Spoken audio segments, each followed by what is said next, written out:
There was a knock on my door. It was 7 a.m. on the dot and I was in the shower. The knock became a pounding. "Just a minute," I yelled as I got out and pulled on a pair of pants. "Who in the hell is at my door this early in the morning?" I muttered to myself as I threw open the door. The two men before me were dressed in suits with their federal badges displayed. "Secret Service. Mr. Hauptmann?" The one on the right said. "Yes, I'm Hauptmann," I said with a little more respect. Both of these guys were huge and obviously very serious. "Mind if we come in? We need to speak with you, sir." "Sure, just have a seat and I'll get dressed." They hesitated and looked unsure, like maybe I was going to run or come back with a shotgun. "I just need to get a shirt and some shoes. There's coffee in the pot on the counter in the kitchen if you guys would like some." I smiled. That seemed to do the trick. They relaxed a little. One stood between the couch and the front door. The other one began looking around as he made his way into the kitchen. I came back fully dressed and feeling more confident, as opposed to feeling half-dressed and overmatched. Even though I am 6 foot, I had felt a little short around these guys in my bare feet. The one that had gone to the kitchen was standing there with 2 cups of coffee in his hands. He offered me one. I got the feeling he was waiting for me to take the first drink before he trusted it. I took a sip, relished it, and then asked, "So what can I do for you guys?" "I'm Agent Carlton, and this is Agent Baxter. We have orders to pick you up and take you to the airport," the agent said, and then took a sip of coffee also. "I thought maybe this was about my taxes," I joked. No one laughed. "Sorry, can you tell me a little more?" "Only that you need to pack for 1 week's stay. We'll wait for you while you pack," Agent Carlton said. After a moment of me standing in place without moving, he said, "It is a matter of national importance, sir. Your employer has been contacted, and all arrangements have been made for you to fly to Houston." "I'm Jason Hauptmann, an archaeologist at the University of Texas here in Austin," I said, looking from one agent to the other. "Are you sure you have the right person?" "Yes, sir, Mr. Hauptmann. We need to hurry, sir." Agent Carlton sat down on the couch. Agent Baxter just stood by the door. I went to pack. 3 hours later, most of it spent in Austin traffic, we arrived at the NASA Space Center in Houston. Agent Carlton escorted me to a meeting room that already had 20 or so people milling around in it. There he handed me off to Dr. Staunton. "Dr. Staunton, I'm glad to meet you. Can you tell me why I am here?" "I couldn't get anything out of Agent Carlton," I said. Dr. Staunton smiled. "I'm sure he didn't know anything, at least nothing he could tell you. You wrote a book a few years ago, communicating with another species, I believe." Bells went off then, the aliens. They must be trying to communicate and they think I can help. I co-authored the book with Dr. Sloan. He was the biggest contributor to the mathematical aspect of language, and most of the theories were his. I only helped with the basic concepts common to primitive societies. I don't know if I can be of any help. "Dr. Sloan died 2 years ago, as you know. We need your input. You won't be the only one working on this. I'll introduce you to the rest of the team after the meeting," Dr. Staunton replied. Just then another man entered the room and turned down the lights. "We should be getting images shortly," he announced. A large screen at the front of the room flashed on. It was just all fuzz and snow. "We launched a probe to rendezvous with the alien spacecraft. It is just now getting there. It should dock with the alien ship any minute. When it does, it will begin sending images of the ship's surface to us here," Staunton told me. "Have they tried to contact us? Do they know we are coming?" I asked. "No, we decided we had to try something. We think they may ignore our probe, as long as it doesn't interfere with them," he whispered. It had gotten quiet in the room as we waited for the video feed. "Like they ignored the first satellite?" I asked. "They only destroyed it because it got between them and the surface. It interfered with their plans to set up the mining operation. At least that's what we think." He shrugged his shoulders. The screen flashed an image and then went all static again. After what appeared to be a few false starts, an image snapped into view. It was the side of the alien ship. Evidently, the probe had latched onto the ship's skin with magnetic feet and was now walking along the alien ship, so apparently the ship's hull contained ferromagnetic components. The smooth metal surface looked seamless and highly polished, except for occasional raised bumps that seemed to be lettering. The probe stopped close to a set of bumps and focused on them. It was 3 lines of about 6 characters each. The probe went on walking along the ship's outer hull. Every 10 meters there were more markings, and the probe dutifully stopped and focused on them each time. It went on walking along the surface towards the front of the ship. The probe had landed near the rear of the rearmost cylinder. It became almost monotonous as it walked over the smooth surface. The only features were the raised characters. Everyone in the room murmured and agreed they were obviously alien markings, writing. The groups of characters were placed about 10 meters apart in a straight line along the side of the ship, and in a line that seemed to encircle the cylinder. They made up a sort of grid crisscrossing the surface in 10-meter squares. It became painfully obvious that it was going to take hours for the probe to make its way to the first junction. Between the cylinders and the view ahead was more of the same. As we watched, people became restless and began to chat among themselves in a low murmur. "Instructions!" I said to myself, a little louder than I meant to. Everyone standing nearby stopped and looked at me. The lettering on the surface, they are assembly instructions, like attach part A to part B. But it's all one piece. There's no seam. Someone said. "There is a seam, we just can't see it. Do we have thermal imaging on the probe?" I asked. The probe is using several different wavelengths and recording in all of them.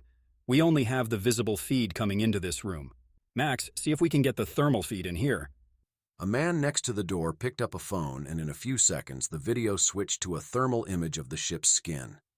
Sure enough, certain areas were slightly different. The ship now appeared to be a patchwork of different colored squares. Each square had a group of characters in the lower right-hand corner. Dr. Staunton looked over at me and smiled. Yeah, I think we got the right guy. For the next 2 hours the video continued, but now it cycled through different wavelengths of light. But after the adrenaline rush and the excitement of the discovery of the alien markings, my head was starting to throb and I was getting tired. I needed a break. "Any place a guy can take a break around here and maybe get something to eat?" I asked Dr. Staunton when he made his way back over to me. He had been circulating around the room, talking to the other scientists assembled. Sure, come on, I'll walk you down to the cafeteria, he said without protest. I think he was getting a little worn out too. We grabbed sandwiches and Cokes and sat at a government-issue table. What do you think? He asked me. 3 or 4 others had left the conference room and had followed us down to the cafeteria. 2 came over to join us. I'll tell you what I think. A tall woman in her late 20s walked up to the table, pulled out a chair, and sat down. Those aliens don't give a rat's ass about us. They probably don't even think we're intelligent. They may not even consider us alive. Jason Hauptman, may I introduce Dina Carter? We rose just enough to reach across the table and shake hands briefly. Dina studies extremophils, organisms that live in extreme environments. I saw your presentation at TED last year, very impressive. But I think any civilization capable of space travel would have a good idea of what life looks like. I would think there are basic characteristics that all life share, I said. Dr. Dina Carter had jet black hair pulled back in a ponytail that made her look younger. A pale blue shirt tucked into jeans and an absence of jewelry made me think that maybe she had been rushed here also. But the jeans flattered her figure and her natural good looks were only emphasized by the lack of jewelry. Oh, sure. I have no doubt that life can be defined by a basic set of characteristics, but the aliens might have their own prejudices, just as we have ours. We find snakes and spiders and slime mold very disgusting. We never think twice about the fungi that live in the forest floor, when in fact, there are fungi that have enormously large complex systems. She said as she opened her soft drink. They, the aliens that is, might not be based on carbon as we are. In fact, their experience in contacting other worlds could have led them to the conclusion that carbon-based life is too delicate to survive space travel. They might even consider us an evolutionary dead end, a waste of time. Or they may not think at all. Another scientist joined the conversation and sat down. He was short and stocky, 30-ish with piercing eyes. His movements were quick and so was his speech. He seemed to never stop fidgeting. We shook hands and he gave Dr. Dina Carter a quick nod. Dr. William Becker, he said as an introduction. Has anyone thought that it might also be an unmanned ship? It could have been programmed to come here, mine whatever the probe had found, and then simply return with its booty. It does seem to be rather oblivious to our probe crawling about on the outside of its ship, I responded. I really expected more of a reaction to it, but maybe they don't even know it's there. Really? Do you think someone could ride up beside one of our aircraft carriers in a small boat and begin climbing all over the hull and we would not notice? Dr. Becker asked as he looked over the tops of his glasses at me. I could feel my back stiffen at the condescending tone. Dr. Staunton saw a conflict coming and quickly interceded. It's hard to know what the aliens are thinking or are capable of. We need better information. We need to send a manned mission to gather the facts we need. Everyone stopped and stared at him. What do you think the outcome would be of a manned mission to go and contact the alien ship? What type of team should we put together? What resources would they need? Should we send them now or wait? He asked. It seems pretty risky to send a manned ship. Our satellites were blasted pretty effectively by that large ship's lasers, I said. Yes, but as I said, I think they were only targeted because they were in the way. They were interfering with the aliens in their attempts to set up the mining facility. Dr. Staunton looked around at each of us. They did not object to our probe landing on their ship and walking along the outside hull. Just then a young man came up to the table and handed Dr. Staunton a stack of photo printouts. Dr. Staunton thanked him and the young man left, obviously in a hurry to get back to other tasks. Dr. Staunton looked the photos over briefly and then handed them to me. These are close-up photos of the markings. What do you think, Jason? He asked me. I took the photos and began looking them over one by one, shuffling each to the back of the stack to keep them in order. Yeah. I think there's a pattern here, I said. Look here. This symbol moves over to the right one position every 9 photos. Each photo corresponds to one plate on the ship hull. This looks like a simple numbering of the plates as they progress up the long axis of the alien ship. I kept shuffling through the photos. Yes, this gives us their numbering and counting system. They may be using a base 8 system. I was lost in thought. Of course, Dr. Becker said with a discovery of his own. You're that Mayan guy, the one that decoded the Mayan written language a few years back. That was very impressive work. I thought you looked familiar. I saw a special on your work and the Mayan Society, said Dr. Dina Carter. So that's why you're here. They needed someone to help translate the alien language, like you did with the Maya. Didn't you write a book about first contact with aliens too? I looked up. This is going to be a lot harder than the Mayan language, and it will take a lot more than one guy. I co-authored a book, Communicating with Another Species. Dr. Sloan did most of the work. Just then, another young man entered the cafeteria and made straight for Dr. Staunton. The probe found what appears to be a hatch to the interior. It's attempting to enter now, Dr. Staunton, the young man said. The group rose as one and hurried back to the conference room to watch. On the screen, there appeared to be a rectangular hatch of some kind. There was an obvious seam, and the hatch seemed made of a different material. There were, however, no obvious handles or ways to open the hatch. The probe circled the hatch, broadcasting video of it from every angle and in every available spectrum. There were faint markings in one corner that looked like the same 3 lines of alien characters. There were no other markings or features on the hatch. The probe stopped like it was puzzled as to how to get in.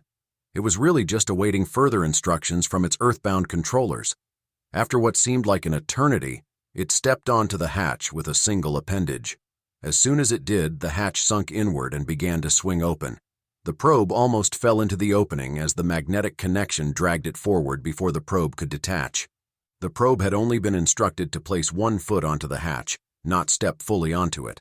The hatchway stood open, a dark chasm. Nothing could be seen within. New orders were sent for the probe to enter the hatch. As it cautiously did so, the images began to flicker and degrade. When the probe was fully inside, the signal suddenly stopped completely. The screen was now blank. Max, still standing near the door, was already on the phone. After a few seconds, he hung up and addressed Dr. Staunton. They've lost all contact with the probe. No communication at all. The probe is either destroyed or our signals are being blocked. Everyone stood silent for a moment, still staring at the screen. Then slowly everyone began talking among themselves. Dr. Staunton looked over at us. See why a manned mission is so needed?